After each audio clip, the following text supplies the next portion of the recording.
നമസ്കാരം. ഇന്ന് നമ്മൾ നോക്കുന്നത് എന്താണെന്ന് വെച്ചാൽ രുദ്രാക്ഷം. എല്ലാവർക്കും ഒരു സംശയമുള്ള കാര്യമാണ്, രുദ്രാക്ഷം ധരിക്കാമോ?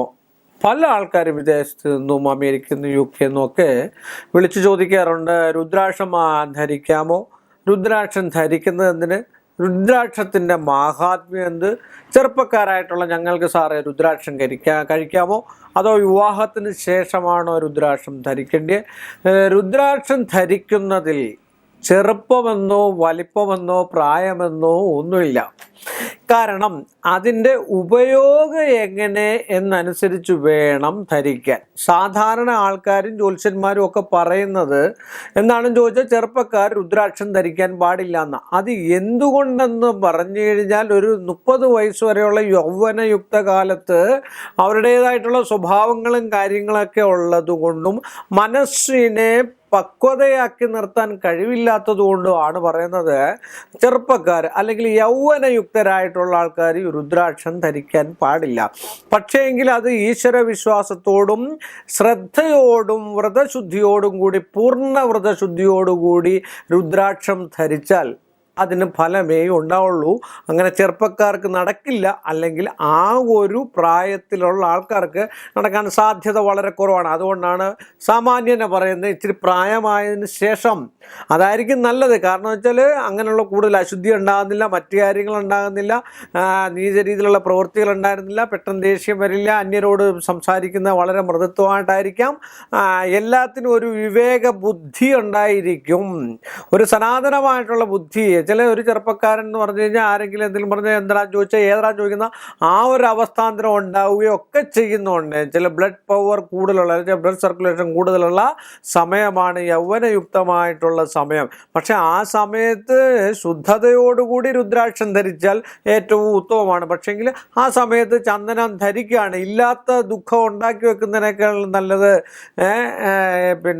ആ ദുഃഖത്തെ നമ്മൾ വരുത്തി വെക്കാതിരിക്കുകയല്ലേ ഏറ്റവും നല്ലത്. അതുകൊണ്ട് ആ സമയത്ത് ചന്ദനം ധരിക്കുകയോ രക്തചന്ദനം ധരിക്കുകയോ ചെയ്യുന്നത് ഏറ്റവും ഉത്തമമാണ്. അതുപോലെ രുദ്രാക്ഷം ധരിക്കുകയാണെങ്കിൽ തന്നെ 4 മുഖവും 6 മുഖവും ഒക്കെ ഉണ്ട് രുദ്രാക്ഷം. അത് 54 എണ്ണ, 54 ഏറ്റവും ഐശ്വര്യവും സുഖവും ഉണ്ടാകാനും എന്താ പറയുക, ദാമ്പത്യ സുഖം ഉണ്ടാകാനും ഏറ്റവും നല്ലതാണ് 54 മുത്ത് ധരിക്കുന്നത്.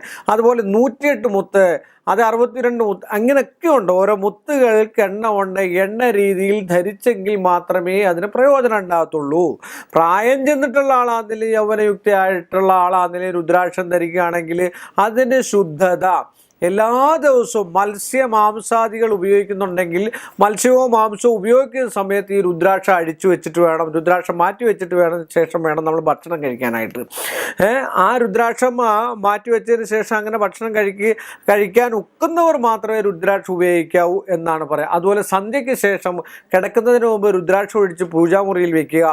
സന്ധ്യയ്ക്ക് ശേഷം അതുപോലെ പച്ചപ്പാലിൽ ഒരു ദിവസം ഇട്ടതിന് ശേഷം രുദ്രാക്ഷം പച്ചപ്പാലിട്ട്, അത് നവരത്നം അങ്ങനെയാണ്, രത്നങ്ങൾക്കും അങ്ങനെയുള്ള പ്രത്യേകതകളൊക്കെ ഉണ്ട്. തലേ ദിവസമേ വെള്ളത്തിൽ പച്ചപ്പാലിൽ അത് കൊത്തമല്ലിക്കകത്ത് ഇങ്ങനെയൊക്കെയുള്ള സാധനത്തിനകത്തിട്ട് വെക്കുന്നതായിട്ടുള്ള ഓരോ ആചാര്യന്മാർ പറഞ്ഞു വെച്ചിട്ടുണ്ട്. കാരണം അതിൻ്റെ ശക്തി കൂടാൻ വേണ്ടിയാണ്, അതിൻ്റെ പവർ കൂടാൻ വേണ്ടിയാണ്. നമുക്കൊരു വാഹനം ഉണ്ടെങ്കിൽ എന്നും അത് കഴുകി വൃത്തിയാക്കിക്കൊണ്ടിരുന്ന് കഴിഞ്ഞാൽ അത് കാണാൻ കൊള്ളാം, അതിനൊരു ഷോ ഉണ്ടാകും, 5 വർഷം കഴിഞ്ഞാലും പുതിയതുപോലെ ഇരിക്കും എന്നൊക്കെ നമ്മൾ പറയത്തില്ലേ, അതേപോലെ തന്നെ തിരിച്ച് കിട്ടും എന്നൊക്കെ. അപ്പോൾ അതിൻ്റെ ആ പവർ ഉണ്ടാക്കിയെടുക്കാൻ, രുദ്രാക്ഷത്തിൻ്റെ പവർ ഉണ്ടാക്കിയെടുക്കാനാണ് നമ്മൾ പച്ചപ്പാലിൽ ഇട്ടതിന് ശേഷം പിറ്റേ ദിവസം രാവിലെ എഴുന്നേറ്റ് ശുദ്ധവൃത്തിയോടുകൂടി നമശിവായം ജപിച്ച് അത് ഭസ്മത്തിനകത്തിട്ട്, നല്ല ഭസ്മത്തിനകത്തിട്ട്, ഭസ്മം നമുക്ക് വീട്ടിൽ തന്നെ ഉണ്ടാക്കാവുന്നേ ഉള്ളൂ. ഇപ്പോൾ മരുന്ന് കഴിക്കുന്നതായിട്ടുള്ള എല്ലാം കെമിക്കലാണ്. നമുക്ക് വീട്ടിൽ തന്നെ ചാണകം എടുത്ത് അത് അരിച്ചെടുത്തതിന് ശേഷം ആ അരിച്ചത് ഉണക്കി പൊടിച്ച് വാകപ്പൂ ഇട്ട് വെച്ചിരുന്ന് കഴിഞ്ഞാൽ നല്ല ശുദ്ധമായിട്ടുള്ള ഭസ്മം നമുക്ക് വീട്ടിൽ തന്നെ, അതുപോലെ സിന്ദൂരമാണെങ്കിലും വീട്ടിൽ തന്നെ ഉണ്ടാക്കിയെടുക്കാവുന്നതേ ഉള്ളൂ. അങ്ങനെ ഭസ്മത്തിനകത്ത് ഈ രുദ്രാക്ഷ ഇട്ടതിന് ശേഷം ചെറിയ ചാണകനീര് കൊണ്ടോ ചാണകപ്പാൽ കൊണ്ടോ അല്ല എങ്കിൽ പുണ്യാഹം കൊണ്ടോ അല്ലെങ്കിൽ നമ്മൾ ഉണ്ടാക്കുന്ന ഗംഗാതീർത്ഥം പുണ്യാഹം എന്ന് പറഞ്ഞാൽ തന്നെ ഗംഗാതീർത്ഥവും പുണ്യാഹമാണ്. പിന്നെ പുണ്യാഹം ഉണ്ടാക്കുന്നതായിട്ടുള്ള സംഭവമുണ്ട്. പുണ്യാഹം ഉണ്ടാക്കുകയാണ് നമുക്ക് സ്വയം ഉണ്ടാക്കാവുന്നതേ ഉള്ളൂ. പുണ്യാഹത്തിന് വെച്ചാൽ ശുദ്ധമുള്ള ജലമെന്നാണ്. സ്വയം വെച്ചാൽ ഒരു ടംബ്ലറിൽ അല്ലെങ്കിൽ ഒരു ഉരുളിയിൽ അല്ലെങ്കിൽ ഒരു കിണ്ടിയിൽ വെള്ളം എടുത്തതിന് ശേഷം അതിനൊരു പുണ്യാഹ ചുണ്ട എന്ന് പറയുന്ന ഒരു സാധനമുണ്ട്. ഈ മഞ്ഞ കളറിൽ ഇരിക്കുന്ന ചെറിയ പുണ്യാഹ ചുണ്ടയ്ക്ക, ഒരു 5 ദർഭപ്പുല്ല്, അതിൻ്റെ കൂടെ ഇച്ചിരി കുത്തരി, പിന്നെ പുഷ്പങ്ങൾ, ഇതെല്ലാം ഇട്ടതിന് ശേഷം പുണ്യാഹ മന്ത്രം എന്ന് പറഞ്ഞ ഒരു മന്ത്രമുണ്ട്. അതിനാദ്യം ഗംഗേ ആവാശുവം ഗംഗേ ജൈവ യമുനേ ജൈവ ഗോദാവരി സരസ്വതി നർമ്മദേ സിന്ധു കാവേരി ജലോസ്മിൻ സന്നിധിം ഗുരു എന്നും പറഞ്ഞിട്ട് നമ്മൾ അതിന് ക്രിയകളുണ്ട്. അന്തരീക്ഷത്തിൽ നിന്ന് ഗംഗയെ ആവാഹിച്ച് കിണ്ടിയിലാക്കി ശംഖ് കാലിലാക്കി, ഇതിനൊക്കെ ഒരുപാട് താന്ത്രിക വിധിപ്രകാരമുണ്ട്. അങ്ങനെ ഭസ്മത്തിലിട്ട സാധനം പിറ്റേന്ന് രാവിലെ ശുദ്ധിയോടുകൂടി ഗംഗയെ കൊണ്ട് ശുദ്ധജലത്തിൽ കഴുകി അത് നല്ല ശുദ്ധതയോടുകൂടി നമശിവായം ജപിച്ച് ശിവനെയും പാർവതിയെയും കൂടെ മനസ്സിൽ ധരിച്ച് കുടുംബ സംബന്ധമായിട്ടുള്ള സുഖവും ശാരീരിക സുഖവും ഉണ്ടാകണം എന്നുള്ള ഉദ്ദേശത്തോടു ആ രുദ്രാക്ഷം ധരിച്ച് കഴിഞ്ഞാൽ മിക്ക രോഗങ്ങൾക്കും പ്രതിവിധിയാകും. രുദ്രാക്ഷം നമുക്ക് തന്നെ ഐശ്വര്യം ഉണ്ടാവും. നമ്മുടെ ശത്രുതകളുണ്ടെങ്കിൽ അത് മാറിക്കിട്ടും.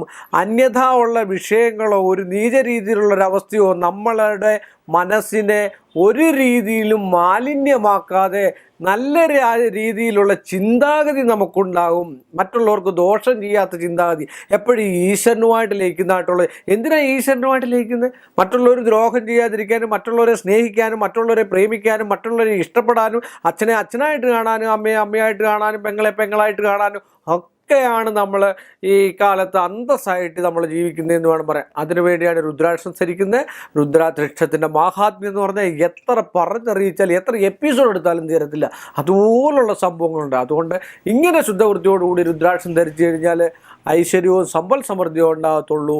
ആ രുദ്രാക്ഷം ധരിക്കുന്നതെന്ന് കേവർക്കും നല്ലത് വരുത്തട്ടെ എന്ന് പ്രാർത്ഥിച്ചുകൊണ്ട് ഞാൻ ഈ എപ്പിസോഡ് ഇവിടെ വൈൻഡപ്പ് ചെയ്യുന്നു. വീണ്ടും കാണുന്നിടം വരെ നമസ്കാരം. കൂടുതൽ വാർത്തകളും വീഡിയോകളും കാണാൻ ഈ ചാനൽ സബ്സ്ക്രൈബ് ചെയ്യുക. കൂടെ ബെൽ ബട്ടൺ അമർത്തുക. Please subscribe our channel.